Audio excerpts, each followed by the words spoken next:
Hello દોસ્તો, તમારું સ્વાગત છે મારી યુટ્યુબ ચેનલમાં। તો આજે 4 મે 2026ના મુખ્ય સમાચાર। ગુજરાતના મહત્વના સમાચાર। બોર્ડ પરીક્ષાનું પરિણામ।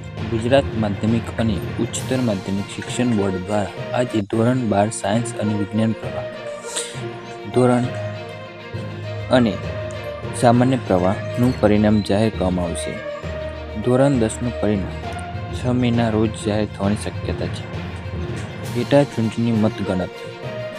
આણંદની વિદ્યાનગર ખાતેની BJVM કોલેજના 111 ઉમરેઠ વિધાનસભા બેઠકની પેટા ચૂંટણી માટે મતગણતરી હાથ ધરવામાં આવી છે।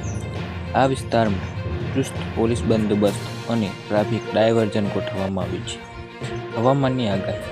રાજ્યમાં ગરમીનો પ્રકોપ યથાવત રહેશે। અમદાવાદ સહિત ઘણા વિસ્તારોમાં પારો 43 ડિગ્રી સુધી પહોંચવાની શક્યતા છે। આગામી 7 દિવસ સુધી ગરમીથી ખાસ રાહત મળવાના સંકેત નથી। રાજકોટ રાજકારણ। રાજકોટ મહાનગરપાલિકામાં મેયર સહિતના હોદ્દેદારોની પસંદગી માટે ભાજપ દ્વારા સેન્સ પ્રક્રિયા શરૂ કરવામાં આવી છે। રાષ્ટ્રીય અને રમતગમત। બંગાળ રાજકારણ।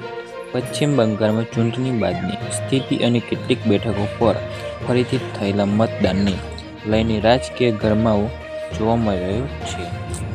IPL 2026। IPLમાં ગઈકાલે ચેન્નઈ સુપર કિંગે મુંબઈ ઇન્ડિયન્સ સામે વિજય મેળવ્યો છે। આજે પણ મહત્વની મેચો રમવાની છે। મહિલા T20 વિશ્વકપ।